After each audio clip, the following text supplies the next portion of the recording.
My father protected this place. So will I.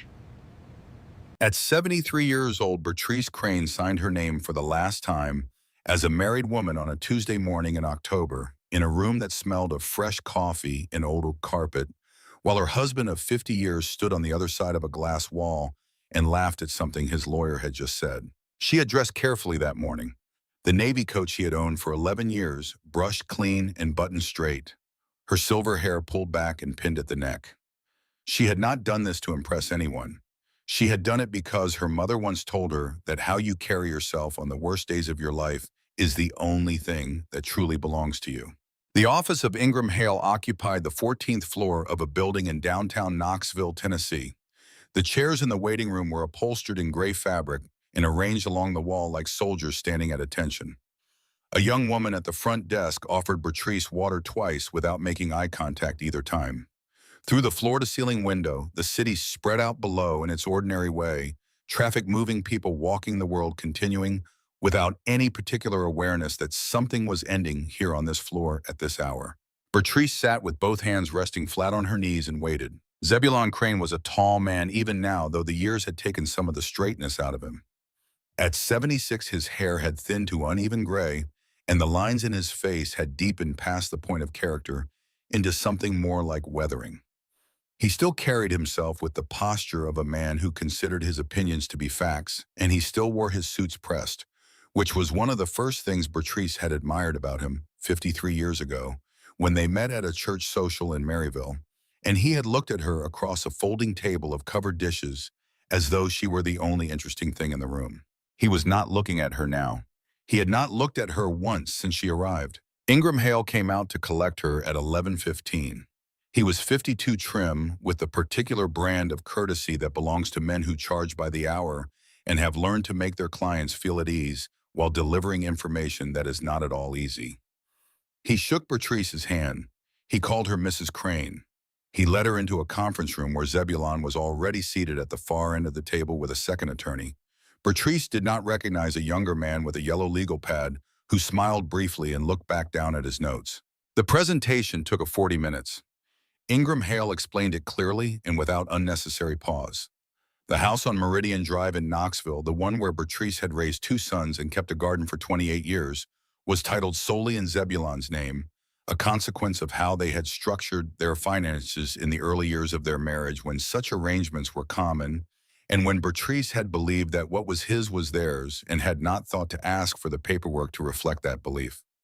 The joint savings account, which had held a modest but meaningful sum, when Bertrice last checked, had been reduced through what Ingram Hale described as legitimate business restructuring. The settlement Bertrice would receive was a lump sum equivalent to 6 months of living expenses calculated at a standard the attorney assured her was reasonable, and one additional item listed near the bottom of the final page: the right of occupancy and use of a residential property located at 14 Sycamore Fork Road, Millhaven, Tennessee. County assessed value $4,200. Bertrice read that line twice. She looked up at Zebulon. For just a moment he met her eyes. His expression was not cruel. It was something closer to tired, the face of a man who had already decided something a long time ago and was only now getting around to telling the other person. He said, "Your parents left that place. It was always going to be yours." His voice was calm, almost careful, as though he had rehearsed the kindness of it. Bertrice set down the pen she had been holding. She looked at the page in front of her. She thought about 50 years. Not the large things, not the anniversaries or the arguments or the particular night when she had understood for the first time that something in him had changed and chosen not to name it. She thought about small things: the sound of the screen door in summer, the way he used to drink his coffee standing at the kitchen window, the feeling of being known by someone or believing you were, which in the end amounts to the same thing until it doesn't. She picked up the pen, she signed. Ingram Hale passed her a small envelope before she stood to leave. Craft paper sealed. Her name written on the front in a handwriting she recognized immediately, even though she had not seen it in 15 years. Harold Crane had been her father, and he had died in the spring of 2009, and he had written with a particular slant that leaned slightly right, as though his letters were always moving towards something. Inside the envelope was a key, old, worn smooth along its edges from handling with 2 distinct ends rather than one. It was not like any house key she had seen before. The other end was smaller, more precise, with a narrow oval profile that suggested a different kind of lock entirely. And beneath the key, folded once, was a piece of paper. 7 words in her father's handwriting. Do not sell. Do not trust anyone who tells you it has no value. H.C. Bertrice stood in the elevator on the way down and read those 7 words 3 more times. The elevator was mirrored on 3 sides, and she could see herself from angles she did not usually look at. A woman of 73, in a navy coat, holding a small piece of paper, not crying. Her father had never been a man who wrote things down. He had been a farmer and a carpenter, and a man who believed that actions were more reliable than words, because words could be misremembered or misunderstood, while a thing that was built or planted or fixed spoke for itself across time. He had written this anyway. He had given it to a lawyer and told the lawyer to hold it until this day came. That meant he had known this day was coming, and he had prepared for it in the way he prepared for everything, quietly, without announcement and far in advance. The bus from Knoxville to Millhaven took just under 3 hours. Bertrice bought her ticket with cash at the station on Gay Street and sat near the window in the second to last row. The seat beside her was empty. The bus was not crowded. It was a Tuesday in October, and the people riding it were, by the look of them, people who had specific places to be and specific reasons for being there. She held the key in her left hand for most of the ride, not looking at it, just holding it. The metal was cool at first and then warm from her palm, and then cool again when she shifted in her seat. She had not been to Millhaven since the year her father died. That visit had been brief and purposeful, the kind of trip that consisted entirely of arrangements and paperwork and the exhausting business of being responsible while also being in grief.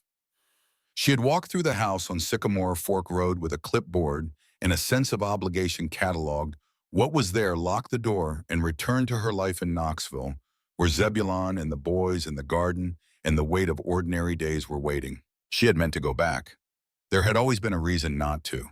She watched the city give way to suburbs, and then to the kind of open land that Tennessee keeps in its deeper creases, fields running flat to the horizon on one side, ridgelines of hardwood on the other, the trees already beginning to turn, in the October air, yellow and rust, in a particular shade of amber that only exists for about 2 weeks each year and then is gone. She thought about the 7 words. Her father had not said the house is valuable. He had not said there is money hidden somewhere. He had said, do not sell and do not trust anyone who says it has no value. Those were different instructions. The first was a directive. The second was a warning.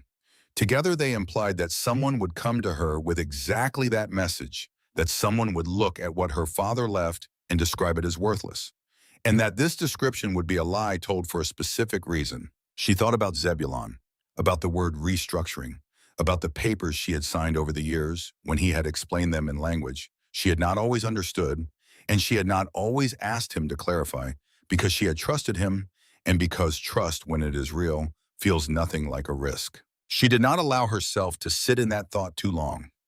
Not yet. There would be time for that later. Right now there was a bus and a window, and 3 hours in the specific practical question of what she would find when she arrived. The driver called Millhaven at the stop on Route 11. Bertrice gathered her 2 suitcases from the overhead rack and stepped down onto the gravel parking lot of a small gas station that also appeared to function as the regional bus depot. The bus pulled away before she had taken 10 steps. The air was different here. Cooler, yes, but also different in a way that had nothing to do with temperature. It carried the smell of dry leaves and creek water and something faintly smoky from somewhere uphill. It was the smell of her childhood, not in a sentimental way, but in a factual one, the way certain combinations of molecules activate a specific memory without asking permission. She had grown up 12 miles from here. She had left at 18 to attend a secretarial program in Knoxville and had not substantially returned. Her father had stayed. Her father had always stayed. Some people are made for one place the way a river is made for one valley, and Harold Crane had been that kind of man, rooted so deep in that particular stretch of Tennessee that Bertrice sometimes thought the land itself would have noticed his absence before anyone else did. She walked the half-mile to Sycamore Fork Road without asking for directions. Her feet remembered the route, even though her mind would not have been able to draw it. Left out of the parking lot along the main road past the hardware store, and the diner with the plastic letters on the sign outside spelling out a lunch special, then right at the old water tower, and down the road that narrowed to one lane and stopped being paved about 100 yards before her father's driveway. The house looked smaller than she remembered, not because it had shrunk, but because she had accumulated in the decades since she left an idea of it that was larger than the thing itself. The white paint had faded to a shade that was closer to gray, uneven in places where the wood had swollen and split beneath it. On the left side, where the porch wrapped around toward the kitchen door, one section of the roof sagged noticeably as though the wood beneath had grown tired of the effort. The windows were clouded with the particular grayness of glass that has not been cleaned in years and has begun to hold the grime as a permanent layer rather than a temporary one. The yard had gone entirely back to itself. Tall grass volunteer trees coming up along the fence line, a tangle of blackberry cane near the old smokehouse that had spread since her last visit, in a way that suggested several very committed growing seasons. And then the dog. It came out from under the front porch slowly, the way old animals move when they are not sure whether the approaching figure is worth the energy of alarm. It was not a large dog, brown and white with a coat that had seen better decades, one ear that stood up and one that folded forward at the tip, eyes that were clouded with age, but still tracking, still present. It stopped at the edge of the porch steps and looked at Bertrice with an expression that contained neither welcome nor suspicion, only the patient attention of a creature that had been waiting for something without knowing exactly what it was waiting for. Bertrice set down the heavier of her two suitcases. She walked to the bottom of the porch steps and lowered herself carefully until she was crouching, which was not entirely comfortable at her age, and which her knees registered with a quiet but specific complaint. She held out her hand. The dog leaned forward by about 3 inches, sniffed the air between them, then took one more step and pressed the top of its head against her fingers. "Well," Bertrice said. Her voice was quieter than she had expected it to be. "I suppose you have been here longer than I have." The dog did not answer this, but it also did not move away. She named it Lucky that evening, not because it seemed particularly lucky, but because the word felt accurate in a way she could not immediately articulate. It was here. After whatever had happened in the years this house stood empty, this old dog was still here, and that was a kind of luck, even if no one had arranged it that way. The key opened the front door after she tried it twice, inserting it at a slight upward angle the second time, as though the door had settled into a position that required accommodation. The smell that came out when the door swung inward was the smell of time not rotted exactly, not decay, just the accumulated stillness of a space that had not been breathed in for 15 years. She pushed the door wide and stood in the opening and let the cool October air move through. The rooms were dim but intact, furniture still in place covered in the dust that accrues when nothing moves to disturb it. The kitchen table where she had eaten breakfast every morning of her childhood. The narrow hallway with the light switch that had always stuck. The small sitting room with the 3 shelves of books her father had kept, mostly farm almanacs, and a set of encyclopedias that stopped at 1971 because that was the year the salesman had come through and the year her father had decided to invest in something he could hold in his hands. She moved through slowly, not looking for anything in particular, just reacquainting herself with the dimensions of the place, the way the floors sounded under her feet, which boards had always creaked, and which ones had remained silent. In the kitchen, she stopped. The cabinet beneath the old farmhouse sink had a row of drawers to the right. She had helped her father build that cabinet the summer she was 16, the two of them working in the late afternoon heat with the radio going. 4 of the drawers had standard pulls, simple wooden knobs worn smooth from decades of opening and closing. The bottom drawer was different. It had no pull at all, and set into the face of it slightly off-center was a small brass lock with an oval keyhole. She looked at the key in her hand. She had used the larger end on the front door. The smaller end, the one with the narrow oval profile she had noticed at the lawyer's office, was exactly the right size. She crouched down again, inserted the smaller end of the key, turned it.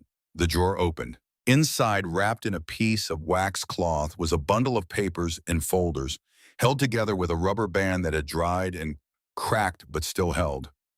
Beside them, a small leather-bound notebook, the cover, dark brown and soft from years of handling, and beneath both a plain white envelope, sealed with her name written on the front in her father's handwriting. On the outside of the envelope, in smaller letters beneath her name, "Open only when you need to." Bertrice sat down on the kitchen floor with her back against the cabinet and the leather notebook in her hands. Lucky padded in from the hallway and settled beside her close enough that she could feel the warmth from the dog's side. She opened the notebook first. The first page had a date March 14th, 1988. Below the date, a name, Garrison Blackwell. In a few words, came to the house, wanted to buy, said the land was good for development, turned him away. She turned the page. Another date 6 weeks later. Blackwell again. Sent a letter this time with an offer. Did not respond. The entries were brief, factual, written in her father's characteristic style of recording only what was necessary without editorializing. Over the following pages, she found other names, other dates. A company called Ridgeline Properties in 1991. Another inquiry in 1994 from someone who left no name, but whose truck her father described in enough detail to distinguish it later. A letter from a Nashville attorney in 1998 that her father had apparently returned unopened. The entries were not frequent. Months passed between some of them, but they were consistent, and they formed across the years a clear picture of a man who was being approached repeatedly by people who wanted what he had and who had decided without explanation to keep track of every approach and every refusal. She turned to the page near the back of the notebook, November 7th, 2008. And beneath that date, 2 words she had not expected. Zebulon Crane. She read it again, then a third time. Her father had written nothing else on that page. No description of a conversation, no record of what was said or why Zebulon had come or what had been asked. Just the name, just the date, the same way he had recorded every other person who had come to this land with some interest in it. Zebulon Crane, November 7th, 2008. 7 years before Zebulon had sat her down in the living room on Meridian Drive and told her that their finances needed restructuring. 7 years before he had placed papers in front of her with language she had not fully understood, and she had signed them because she trusted him. 15 years before she had sat in Ingram Hale's office and watched 50 years close into 40 minutes. Her father had known, or he had known enough. He had opened this notebook on that date in November of 2008, and he had written that name in the same careful hand he used for all the others, which meant he had understood that Zebulon Crane was in some way that mattered the same as Garrison Blackwell and Ridgeline Properties and the nameless man with the particular truck. He had not told her. She did not know yet whether she was grateful for that or not. She understood the logic of it. If he had told her, she would have carried the weight of that knowledge through every remaining year of her marriage, and her father was not a man who would willingly place a burden on someone unless placing it was the only way to help them. He had waited. He had prepared. He had put the evidence in a drawer and told a lawyer to give her the key only when the time came. The time had come. She sat on the kitchen floor for a long time after that, the notebook closed on her knees, the dog warm against her side. Through the kitchen window, the October light had gone low and orange, the kind of light that makes everything it touches look older and more significant than it usually does. She was not afraid. She noticed this with some surprise, the absence of fear. She had expected to feel it arriving here with almost nothing, 73 years of accumulated life, reduced to 2 suitcases and a key with 2 ends. She had expected the fear that comes from exposure, from standing in open territory without the structure that has held you for decades. But what she felt instead was something more like the sensation of coming into focus, as though the years in Knoxville had been slightly blurred in a way she had not noticed until now. And standing here in this kitchen with this notebook in her hands and her father's handwriting on the page, something had sharpened. She did not know what she was going to do yet. That was fine. Her father had not told her what to do, only that she should not sell and should not trust the people who would tell her the land had no value. He had given her the evidence. He had trusted her to know what to do with it when the time came. She was going to find out what the land was worth. She was going to find out what Zebulon had known and when he had known it. She was going to find out who Garrison Blackwell was and what he had been trying to take and why it had been worth trying to take it for 30 years. She was going to stay. She got up off the floor the way a 73-year-old woman gets up off a kitchen floor carefully and in stages, with one hand on the cabinet and a quiet moment at the top to let her back settle. She found a candle in the second drawer and a box of matches and lit the candle on the table. The electricity was on, but she did not test it yet. The candlelight was enough. She made a simple meal from what she had brought in her bag. She fed Lucky a piece of bread and some water in an old tin pot she found under the sink. She sat at the table and ate, and listened to the sounds the house made in the evening, the particular language of old wood contracting in the cooling air, the distant sound of something moving in the dry grass outside the low wind that came in off the ridge after dark. She slept on the old mattress in her father's room with her coat laid over her for warmth and the notebook on the nightstand, and Lucky settled on the floor beside the bed, like a mama who had been sleeping in that exact spot for years and had simply been waiting for the room to be occupied again. The next morning, before the light was fully up, she went back to the kitchen drawer and lifted out the bundle of folders. The rubber band broke when she tried to remove it, the old rubber snapping apart. She opened the top folder. Inside was a sheaf of papers, the first of which was a survey document, Agricultural and Geological Assessment of Parcel 14 Sycamore Fork Road, Millhaven, Tennessee, conducted June 1987, commissioned by Harold Crane. The survey described the topography of the land in technical language that she read through twice. On the third page, a section was underlined in pencil, her father's hand again. The notation referenced a subsurface water formation. Maynard Spring Formation, depth range 140 to 190 feet, recharge zone Eastern Ridge System. Assessment source consistent and not dependent on local precipitation patterns. She did not fully understand the technical language, but she understood the underline. Her father had read this page and found something worth marking. Below the survey was a copy of a letter, dated August 1989, from the Tennessee Department of Environment and Conservation, addressed to Harold Crane, acknowledging receipt of his application for private extraction rights and confirming the issuance of a water use permit for the Maynard Spring Formation beneath Parcel 14, Sycamore Fork Road. The permit was issued in his name.